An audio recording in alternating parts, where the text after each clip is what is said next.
parábola: el reino de los cielos es comparable a un rey que quiso tomar cuentas a sus siervos, y para comenzar le fue presentando uno que le debía 10,000 talentos. Mas no teniendo con qué pagarlos, mandó su señor que fuese vendido él, así como también su mujer, sus hijos y cuanto tenía, y con que su producto le pagase la deuda. Entonces el siervo, arrojándose a sus pies, rogóle diciendo: ten paciencia conmigo y todo te lo pagaré. Compadecido el señor de aquel siervo, le dejó marcharse y le perdonó la deuda. Habiendo salido el siervo, halló a uno de sus compañeros que le debía 100 denarios, y cogiéndole del cuello le ahogaba diciendo: paga lo que debes. Derribado a sus pies el consiervo, rogábale diciendo: ten paciencia conmigo y todo te lo pagaré. Mas él no quiso esperar, sino que se fue e hizo encarcelarle hasta que pagase lo que debía. Viendo los otros consiervos lo que pasaba, se entristecieron profundamente y fueron a contar a su señor todo lo ocurrido. Llamóle entonces su señor y le dijo: siervo malo, toda la deuda te condoné porque me lo rogaste. ¿No debías pues tú también tener compasión de tu compañero, así como yo la tuve de ti?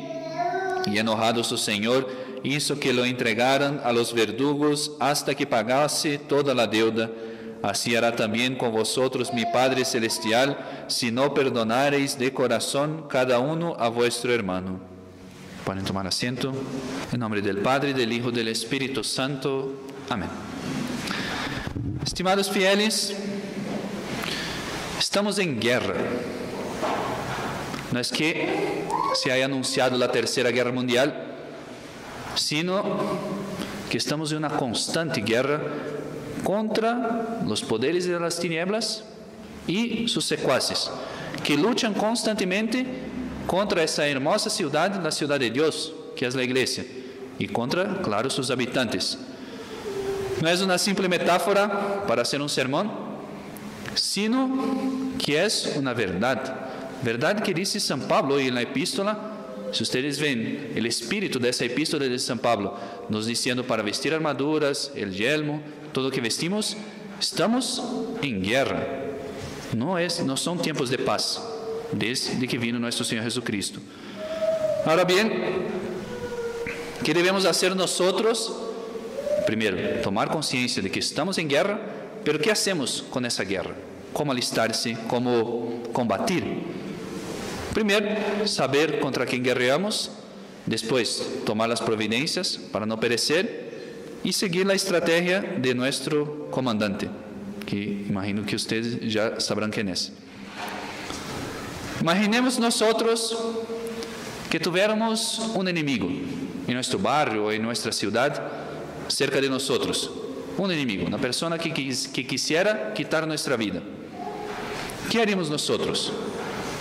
No andaríamos tan tranquilos como si no pasara nada en nuestro barrio, en nuestra calle, sino que intentaríamos siempre saber a dónde está, para que no pueda atacarme.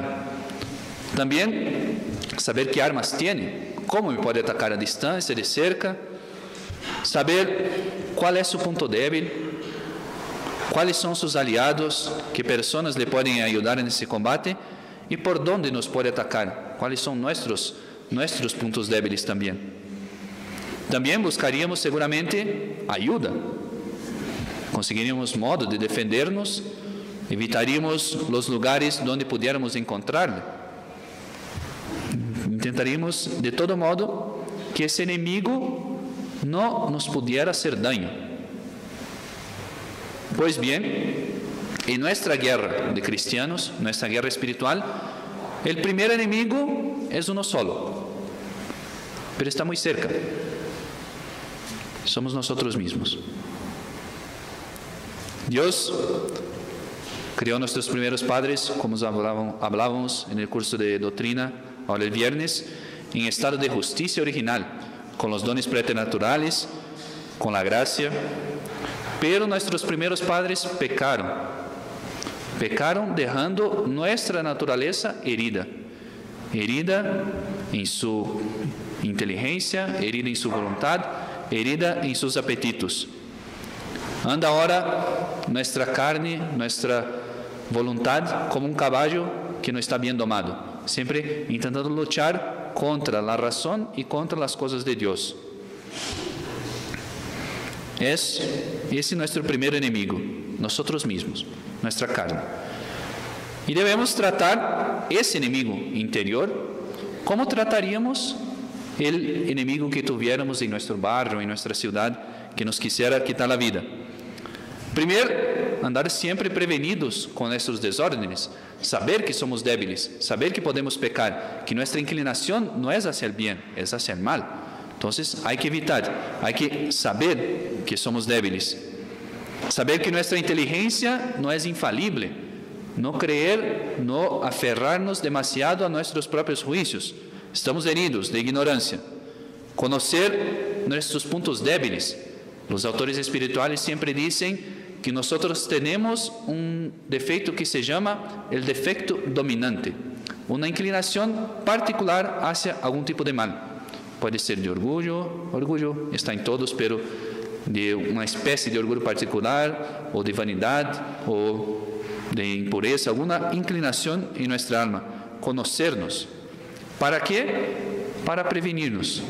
Como uno quiere conocer, a saber a dónde está ese enemigo que nos quiere quitar la vida, debemos saber a dónde está nuestro punto débil, nuestra fragilidad, para evitar también las ocasiones de caer en ese pecado. Dice San Pablo en otra epístola a los Corintios: quien se prepara para la lucha, de todo se abstiene, y eso para alcanzar una corona corruptible.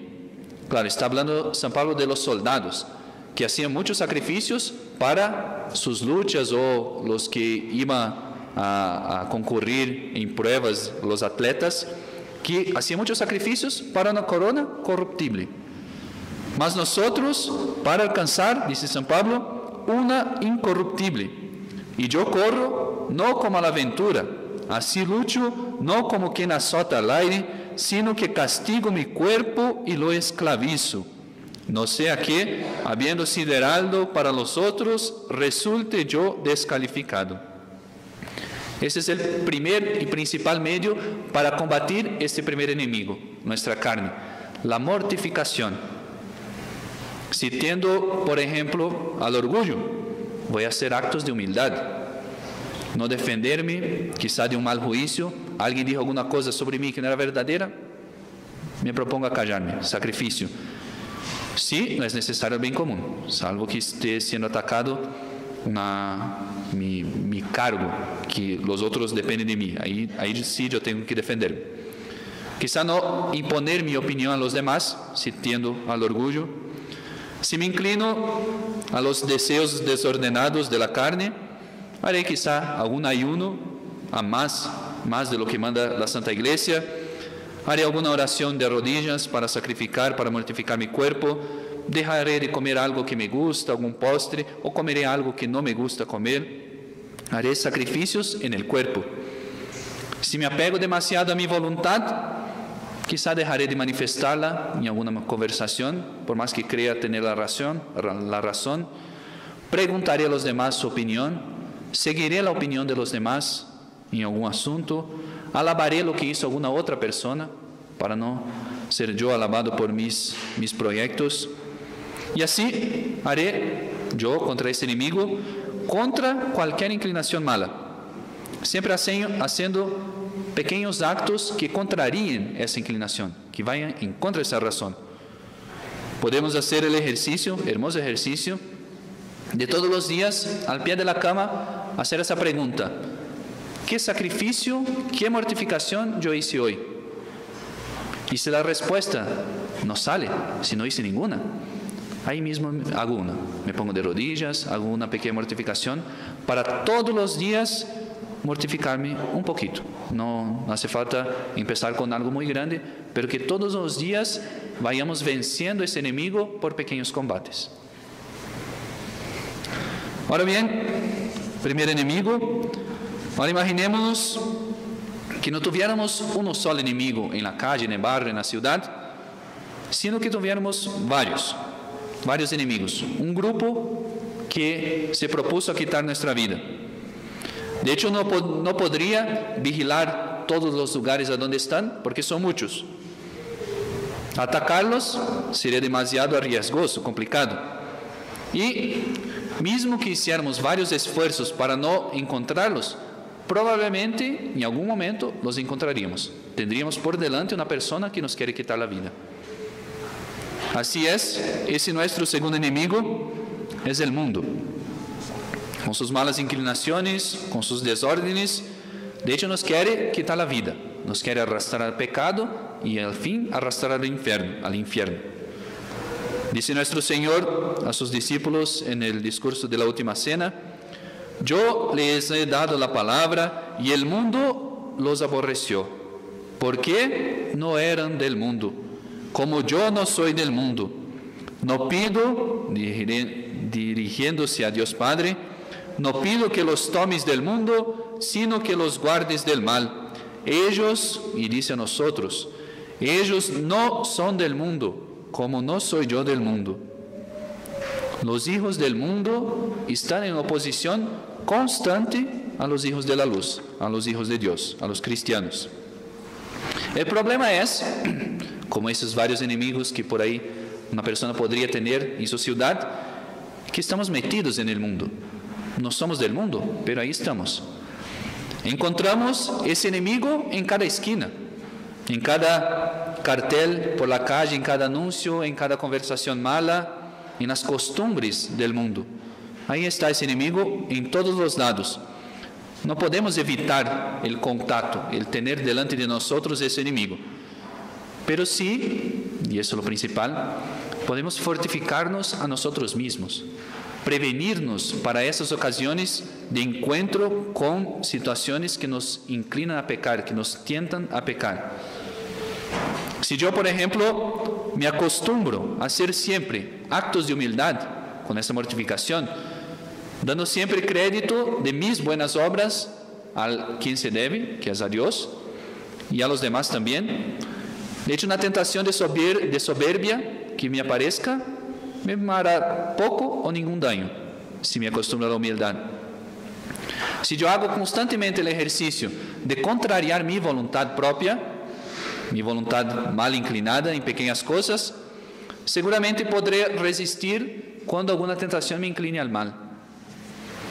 Si mantengo mi inteligencia, mi pensamiento preocupado en buenos pensamientos, en buenas obras, sabré, cuando venga la tentación, desviarlo para buenos lugares. Si cultivo la paciencia en las contrariedades pequeñas, seguramente cuando vengan las grandes, también sabré tenerla. Y así por delante. Vivir en el mundo sin ser del mundo. Esa es la sabiduría del cristiano. Estar en el mundo sin ser del mundo, sin ser mundano. Pero por último, imaginemos que tuviéramos no un enemigo o varios enemigos en la ciudad, sino que tuviéramos un príncipe, un gobernante, un presidente, que fuera nuestro enemigo particular, que tuviera odio de nosotros y nos quisiera quitar la vida. Alguna persona muy poderosa, que además tuviera sus ejércitos y fuera enemigo mío, particular. ¿Qué hacer? Por nosotros mismos, mucho, poco o casi nada podríamos hacer. Pero si dijéramos que hay un otro gobernante, un otro rey, un otro príncipe que puede vencer ese enemigo fácilmente, que tiene ejércitos mayores, mucho más grandes y más poderosos. Y si supiéramos que ese rey, que ese príncipe promete protección a todos los que entran en sus filas, particularmente. Y más, que ese mismo rey ya está en guerra contra ese enemigo. Y más, que ya prometió la victoria, que va a ganar. Y que basta alistarse en el ejército de ese rey. Que tendríamos no solo protección para nosotros mismos, sino protección para los enemigos de la ciudad y para el enemigo personal que tenemos en nuestro barrio. ¿Cuán tonto sería el que, sabiendo todo eso y teniendo ese enemigo tan fuerte, no se alistara en ese ejército, no fuera atrás de ese rey, no fuera a postrarse delante de ese rey y pedir la gracia de entrar en su ejército? Pues bien, dice San Pablo en la epístola de hoy, no tenemos que luchar tan solo contra la carne y la sangre, sino que también contra principados y dominaciones, contra los gobernadores de estas tinieblas del mundo, contra los espíritus de maldad que andan por los aires. Tenemos un ejército de enemigos, los cuales, además, no hay arma corporal que les pueda quitar la vida. Son los demonios. Y que odian particularmente la naturaleza humana. De hecho, la ocasión de la caída del demonio fue la encarnación de nuestro Señor Jesucristo. ¿Cuánto nos odia el demonio? Y posee un ejército de demonios para nos quitar la vida, para quitar la vida de nuestra alma. Pero tenemos Dios a nuestro lado, con un ejército de ángeles mucho más poderoso, que prometió la victoria, que nos da la gracia para vencer el mundo, para vencer la carne también nuestra, y más aún nos promete la vida eterna como recompensa de los combates que tenemos que hacer. Nuestro Señor da méritos, da gracias para alcanzar la vida eterna. Por eso San Pablo en la epístola de hoy nos incita a ejercitar varias virtudes: la verdad, la justicia, el celo, la fe, la esperanza, que ahí se representa por el casco, por el yelmo, y la espada del Espíritu, dice San Pablo, que es la palabra de Dios. Enumeración esa de San Pablo, que significa que todas las otras cosas son muy necesarias. La mortificación, especialmente, particularmente necesaria. Ejercitarnos en las virtudes, hacer crecer la virtud en nosotros para vencer al mundo, muy necesario. Pero no vale nada si no hacen según Dios, si no se hacen según Dios, si no hacen por Dios, si no se hacen con espíritu de oración. Dice el mismo San Pablo, haciendo en todo tiempo, es justamente el versículo que sigue la epístola de hoy, eso que sigue, haciendo en todo tiempo con espíritu continuas oraciones y plegarias, y velando para lo mismo con todo empeño y orando por todos los santos.